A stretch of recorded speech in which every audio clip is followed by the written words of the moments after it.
Welcome to the All8 Podcast, your ultimate source for all things rugby. I'm Adrian Bawat alongside me, my co-host Angela. Put the show in Ons is binne. Ons is binne episode 33. Huh? 33. 333. Here we go. And exciting rugby that's coming up this weekend. Talk about it. Telling you big clash, All Blacks versus the Springboks and Wallabies versus Argentina. We're going to touch base on that, and then the past weekend we're going to speak about the results of the Currie Cup, not going Western Province way. Also Holland is losing out by an inch. And then obviously we're going to talk all things All8. Our golf day happening on the 19th of October. Support, it's at Kuils River Golf Club. Asseblief, stick uit, support us. Your support will be truly appreciated all the way from All8. And then please, before we continue, click on the subscribe button, like and share our content. 100%. And you forget something. It's about the competition of partner support All8. Hit the follow button, like, share, take a friend. Here we go. Talk about it. And then let's not forget about the main thing. The main thing. The O. Yo. Talk about it. Milnerton High homself. Director of Rugby. Director of Sport. Director of Sport. School Rugby. Big into school rugby. Talk about it. Heinrich Martin. In other words, Coach Bobby is binne. Here we go. Mr. Martin, Heinrich Martin, All8, episode 33. Mr. Martin, welcome. Thank you very much. To start with, who is Heinrich Martin? Heinrich Martin is a simple person, teacher at Milnerton High School, first team rugby coach. 100%. I'm very blessed to work with young boys. I'm also, it's relevant to know that I'm a boy from the Northern Cape. My mom lives in Katu. I went to school in Uppington. Back in the streets of Rosedale, Aya Ferreira, secondary school. So I'm a product from the Northern Cape, I would say, and also I would say that's where my foundations were formed. I'm very proud to say that. Glasgow kid. Yes. Moving forward. So Bobby, what inspired you to get into coaching? And especially with the youngsters? It's twofold. So when I grew up, I was very poor. Okay, so luckily, I could do schoolwork, but I really loved it. I really loved sport, and sport gave me an opportunity to be part of a bigger group. It allowed me to see different places, and I always said, like, when I'm an adult, I would like to give back, and that's what I'm doing. And then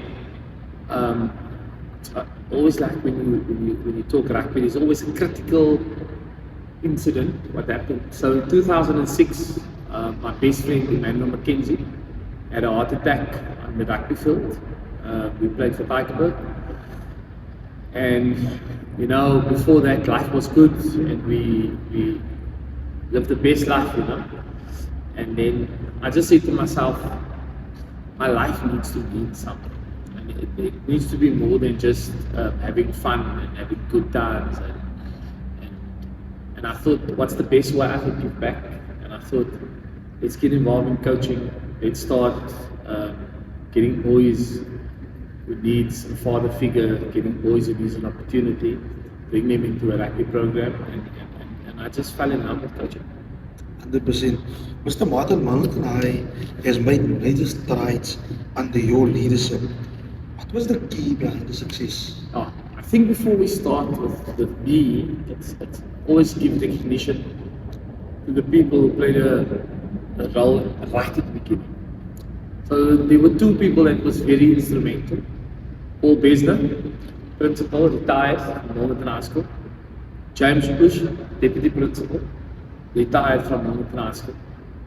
And they had this vision, and the three of us always chatted on how we can obviously Paul being the principal with the bigger vision, James was head of finance to give the rugby program some sort of financial support, and obviously I was the guy on the ground. I was a passionate guy, who was the coach, and luckily I had a little bit of the rugby knowledge and found my passion in coaching, and that's how we started. And obviously the growing process was painful, but nothing in life comes easy without hard work, and that's what we did. So, and every year we're growing, and every year we're assessing where we're at and moving forward. So, I mean, if we said we've grown a lot, yes we did, but we're now at that stage where we want to get right at the top. 100%. So, Mabi, how do you balance the developing individual talent while also building strong team? Because obviously there's lots of characters in one team. What the most important thing for any coach is to have an invested interest in the child that you coach. A lot of guys will coach systems. So we're going to do this, and we don't have that budget to say that. Okay, for instance, make an example, this inside center can't pass to the left, let's go by one. We need to develop, we need to understand the shortcomings, but you can only develop a player once you develop the person. So for us, for me, it's very important to have an invested interest in the person. I need to know where you stay, I need to know who's your mom, who's your dad, I need to know what's missing from your life. And then I'm going to try and build you up as a person, and then further than that, we then work, and once you know a player, it's actually easy to work with personalities, because personalities is normally just like a scapegoat for what's missing, what's needed. And once you know a person and you invest in them, then you understand characteristics of the person, which make the coaching and the individual and make them understand that they're part of a bigger family. The family is a team, and if the team do well, we all excel, and if we do bad, we need to go back to the drawing board and we need to address our shortcomings. And that's basically my philosophy. 100%. Mr. Martin, I know you've coached a lot of levels already, and what is the difference between coaching at school level and provincial or international level? Because you were there. I always say, schoolboy rugby, purest form of rugby. You go out to the field, see the boys running around, you're going to pick your best 50. And that's going to be your first team. So, whoever's your best 50 at school, that's going to be your team. You find a place for them, you make it work. Provincial rugby, Craven Week, I'm fortunate to be involved. Becomes a little bit more difficult because you go to Craven Week, and just before Craven Week, a boy from Port Louis would have been having a go at the boy from Alchum, or whatever the case is. So then you need to realize, you need to understand that these guys, you need to bring them into a system, and they need to understand the province agenda is now the agenda that we want to do. And we've been very successful in Craven Week. We've been unbeaten for the last 4 years, and it's really it's a different level of engagement where you know you work with a elite athlete. You know you work with a guy that's going to be a potential Springbok rugby player. You know, and that's quite an inspiration. And yes, I was involved SA U18 A last year and the year before. I think that's the ceiling of every school coach to reach that level, you know, a national level. It's very structured. It's very, you get the DNA of the Springboks and they work it down, and you're really grooming those boys to become a Springbok. I think, if I'm not mistaken, more than 80% of the boys playing SA U18 eventually become Springboks. So you understand that the characteristics of the Springbok team you need to instill in a very short time. But again, elitists of the elite. You know, South Africa produced the very best rugby boys. So it's really a privilege and an honor to work with those boys and see how they develop through the years. So, Mr. Martin, I'm going to ask you a question, and this is now you're probably going to have to think about it. Okay. As a player and as a coach, you need to decide what was your most memorable moment, either as a rugby player or as a coach. Most memorable. Can I mention both? Yeah, Just you one? can mention both. You can mention Okay, let me mention both. So I was very privileged to be involved with Heinrich Rugby Club. One of my most memorable moments is I had a coach called Currie, a legend of the game, and I used to go visit him often. And the conversations we had, the way the old guys used to have their view of the game, the brotherhood that the forgotten heroes of the Saru era, how the brotherhood they formed. Another coach that was quite inspirational in my life, Milnerton High, who's now the head of the elite player program in South Africa. He brought a very technical aspect to the game, and obviously as a player I could pick up from that. And then I think what I've also learned a lot, another is very in my playing days, somebody that was very influential in my life was a guy like Peter Jooste, who was the president and chairman of Tygerberg Rugby Club, and he always had this saying that we don't have to be a professional club, we can act like professionals, and that's something that stuck.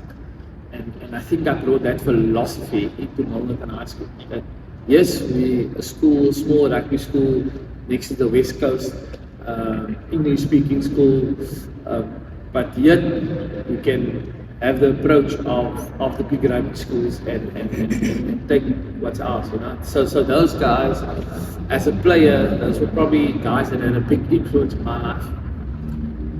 As a player, as a coach,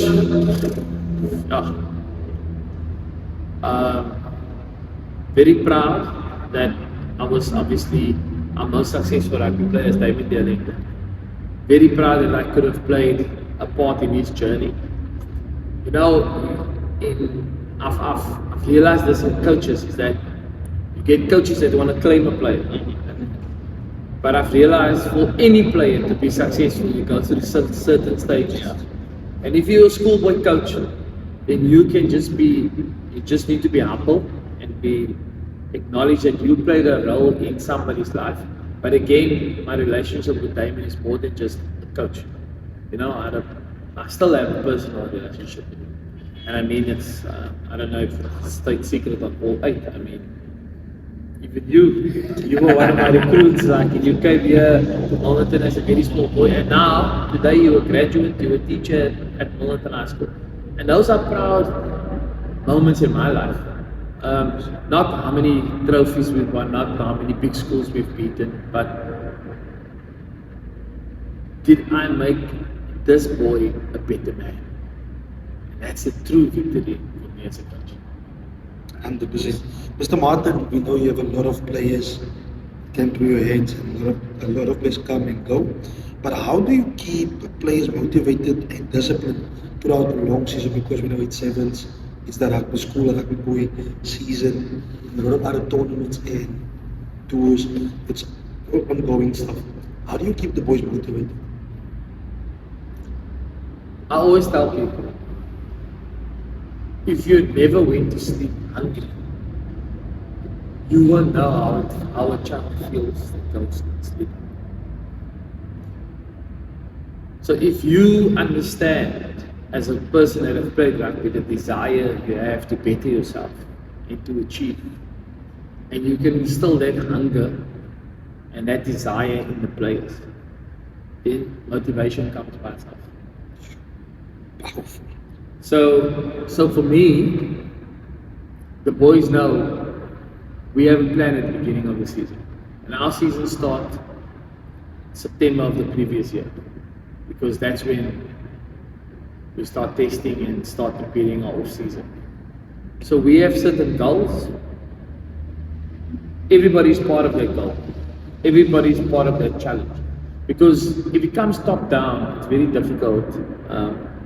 Yes, rugby is an extramural program at a school. It's part of education. But in my experience, education can't just be top down. Once the whole group is part of the decision making, and we have a plan how we're going to move forward, then it's easier to motivate a youngster, because you can take him back to his word and you make him accountable, and that's the success of our program. Sure. And then Bobby, last question. Any advice to young coaches out there that wants to make a difference in youngsters' lives? Yes, an audience. Don't coach to get another jacket. Oh my word. Talk about it. Huh? Because I wanted Western Province jacket, I wanted SA Schools jacket. Try and change lives, and that's the real heroes of the game. I'm almost coaching for 30 years. Sure. I only got to SA Schools 2 years ago. I was 49. Because it's not, reward will come, but changing somebody's life is the greatest reward. Sure. And coaches want to excel too quick. I did a coaching course many years ago. I think I've done all of them by now. A guy like Kasim Yapar, also a Sahara legend, was one of the educators at Western Province. He said, like, if you're gonna coach for 3-4 years, and the experience that's your pool of experience. But once you coach 10 years, you have such a wider pool of experience. You get familiar with different situations, and then you become better. So I think coaches wants to climb, and yes, it's good to be a Rassie Erasmus one day. You know, it's good to be the head of a franchise coach one day. You know, but that's all professional. We first need to fall in love with the game, and fall in love with the cause of the game. Change lives, make the lives of children around you better, and the reward will come once you start knocking on the big doors. Shoot, you have it. That was Coach Bobby in a Heal the nutshell. world. I've been in the coaching now for 10 years, so it seems like I'm going to be the head coach of Milnerton High next year. You can see the next Bobby, the black version of Bobby. That would be awesome. That would be awesome. Bobby also needs to retire.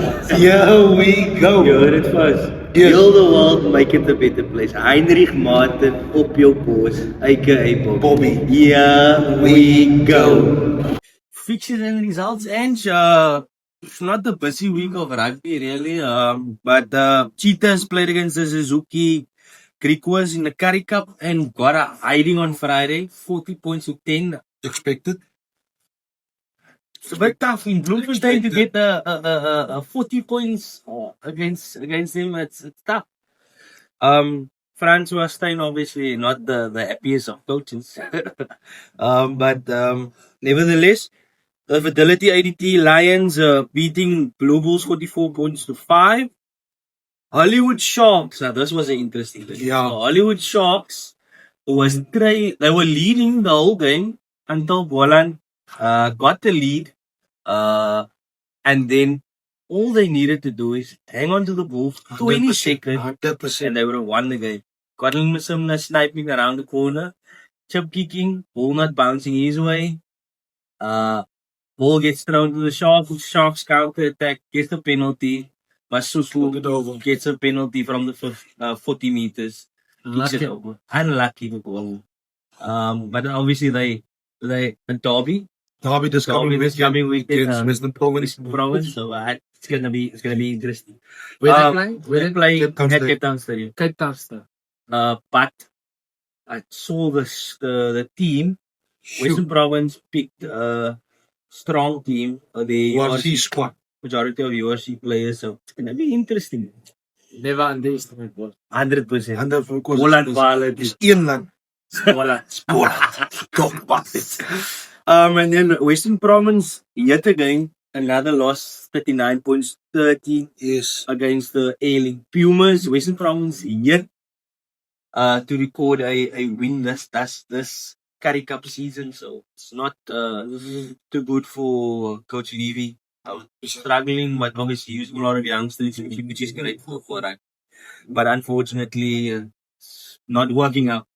We would love to see like go club rugby players being picked, but Because Boland is using a lot of club rugby players. And showing If they're not using URC players, then it could be a good thing to give some club players an opportunity. 100%. but there's like Because as you said now, correctly, they're using some youngsters, so you get some club players with experience and you mix it with the youngsters, it might change the result. agree 100%. Then we go to fixtures for the upcoming week. Oh, don't forget about the ladies. Springboks beat Italy narrowly, 29 points to 24. Tough. But they got the victory and they in the first. Lady box. So in the first Very game, impressive. Very impressive. Watch the game.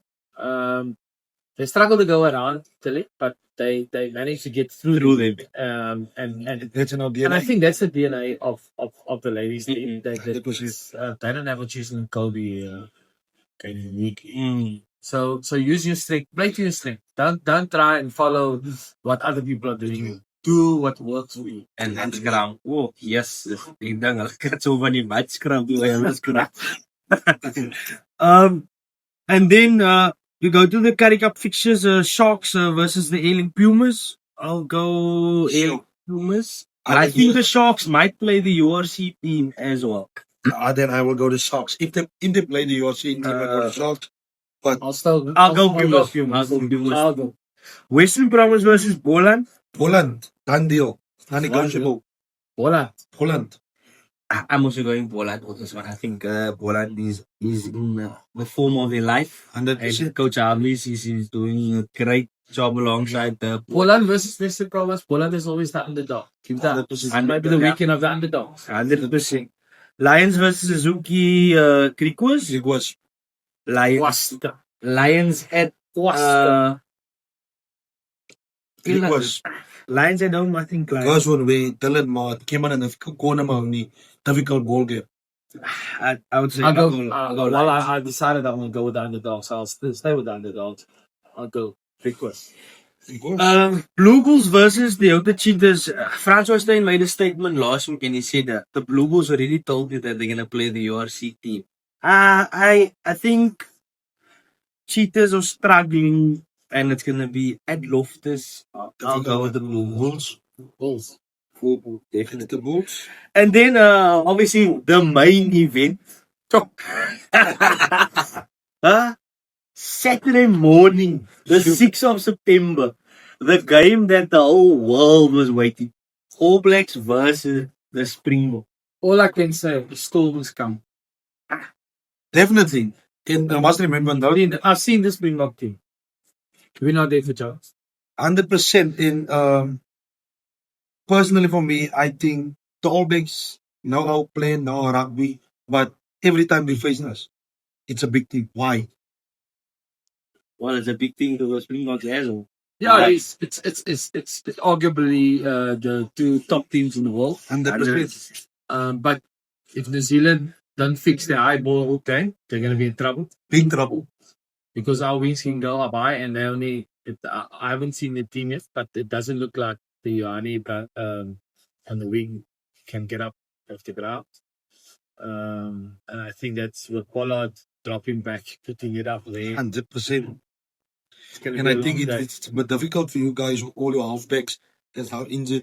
Yeah, 100%. Because they're struggling in that department, but I think he has something up his sleeve, and I think he's gonna try and exploit the Springboks.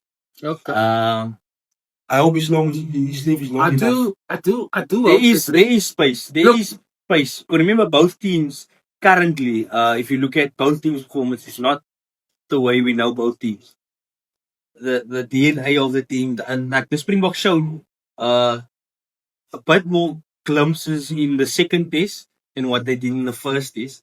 Or let's put it this way: they rounded off much better in the second test than what they did in the first test. You know what I think the Springboks have more depth 100% agree. than the All Blacks at the moment.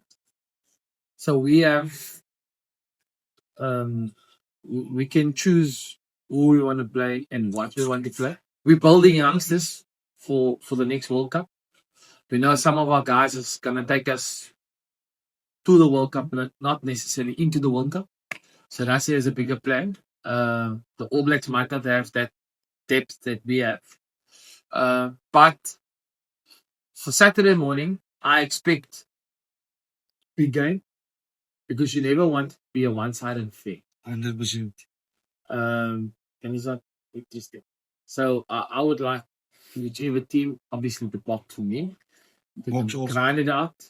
Stevig is in Eden Bok.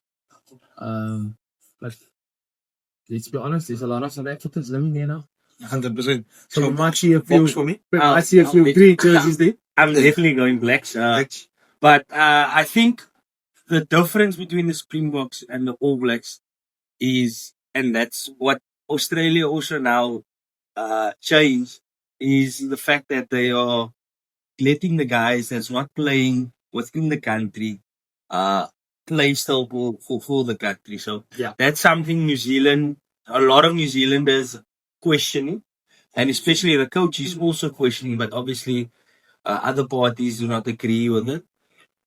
I would say if you open that the room, you have a lot of depth because there's a lot of players that went overseas purely let's put it playing straight simple for money.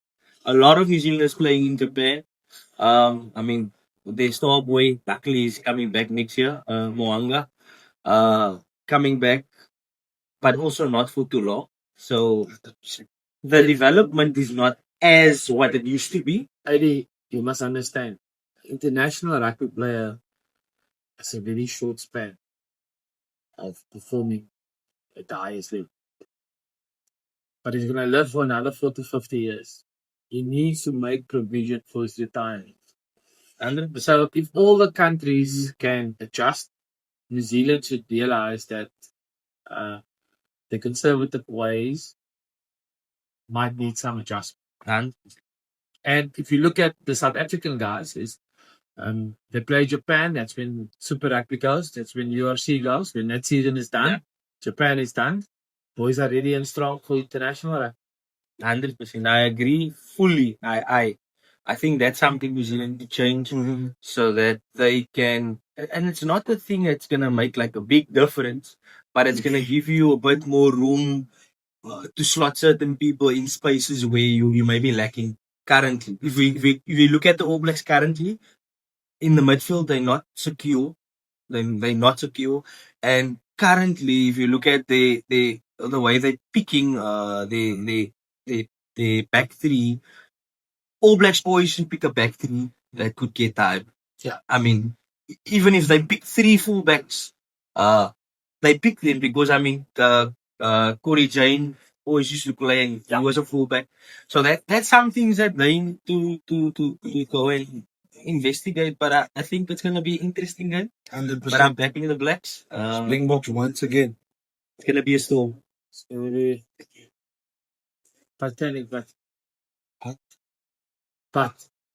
the Springboks are not ready to exchange for them. 100%. 100%. And then Argentina versus Australia. I think this is gonna be also another thing. The championship this year is very exciting because the pool is open. Everybody lost. Everybody lost, which makes it interesting and it makes it a bit more like people wants to actually watch. Normally, people don't actually want to watch Australia versus Argentina, but now it's there. Yeah. So I think I'm going Los Pumas. I'm going Australia. I'm with Angelo. Australia. I think Australia is peaking at the right time. 100%. They're playing exciting rugby. So does the Pumas. But I think they found a way to win again. 100%. And they got that they got, like you said, the pool they opened up to the coach, and that's something that was supposed to be done a long time ago, because I mean they struggled now for how many years. Yeah. And one or two players that came into the system make a big difference. So 100%. and before we end, we obviously need to thank our sponsors, Gifai Attorneys and SSA Custom Design, and obviously Patsabolto. Maar net mijn naam. Huh? As panna. Noem net mijn naam. Ik soort die ook uit Kokombe event was. Talk about. Like to thank you guys. And if you need any contact details on the screen, please contact them for any legal. Ajay, die goud will activate contact for Putsa Boltong and Here we go. custom-made water bottles, please shout out. But it come to the that time we need to say goodbye, and was firstly, Coach Bobby, would like to thank you for your time, and you were a busy guy, Very and busy a lot of schedule. meetings and stuff to get you to sit down. I mean, we actually spoke way back when we started already. Yeah. Yes. It's episode 33 and only got you now, so That's how busy schedule is. yeah, we were Oh, my word. privileged, and we like to thank you for sharing. Thank you for your your patience. joy. Sometimes it's difficult to. There's only 24 hours in a day. Sometimes Yes. I wish it's a little bit more, but it's a real privilege to talk to you too. And I hope your program is going to go from strength to strength. Your podcast. So, 100%. and yeah, it was fun. And so the viewers out there need to do three things. 3 things. Nothing less, nothing more. Talk about it. They need to like. Share. Subscribe. Here we go.